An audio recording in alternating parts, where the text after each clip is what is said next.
中国的海事单位宣布讲，对日期开始，因要伫台湾海峡西边的水域执行联合巡航，要抓违法的船只。不过外界即马是较烦恼讲，两岸的执法船会发生严重的冲突。也若有一个70岁咱民众去月初时去中国旅游，身体无爽快，引发动静。尾安尼是透过国台办，也有中华安徽协助之下，27日时经过小三通，转来咱台湾就医。金门红十字会人员真细致，甲倒伫两桥顶悬70岁姓吴的老阿伯，开公路船回上救护车就医。这个姓吴的阿伯月初去中国旅游，出现心脏衰竭等等的动静，家属甲金门红十字会求助，申请医疗紧急救援。伫国台办也有两华安徽协助之下，日前搭小三通的船帮转来台湾就医。去年的从2月份开始，重启小三通以后，就有19位申请了医疗紧急救护。那今年呢，到今天为止就有8位。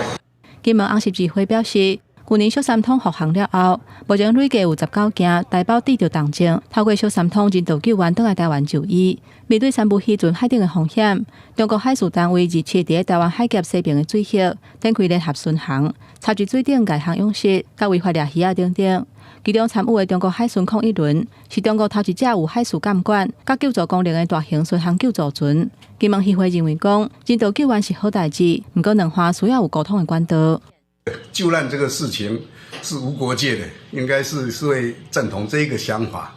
一位的立场是乐观其成。我们这边的民众有发生什么状况，或者呢对岸乡亲有发生一些出海发生状况，基本上我觉得在人道救援的角度来讲，都是一个很好的方法。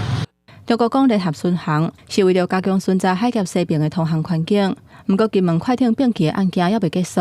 中国渔船仔佫真正出现伫苗栗、甲中华外海，海巡最近连续驱离9只下过界的渔船仔。海委会强调讲，咱国会常态性执法。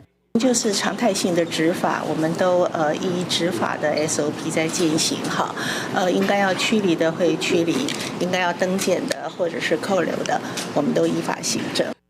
因若金门钓鱼仔的人失去联络，因为姓吴的查甫人有现役军人的身份，目前也封扣掉咧，无法度返来台湾。外界烦恼讲，恐惊会加做对方的人质外交。郭佩玲讲，各部会会持续沟通，海巡嘛会随时准备接人。记者综合报道。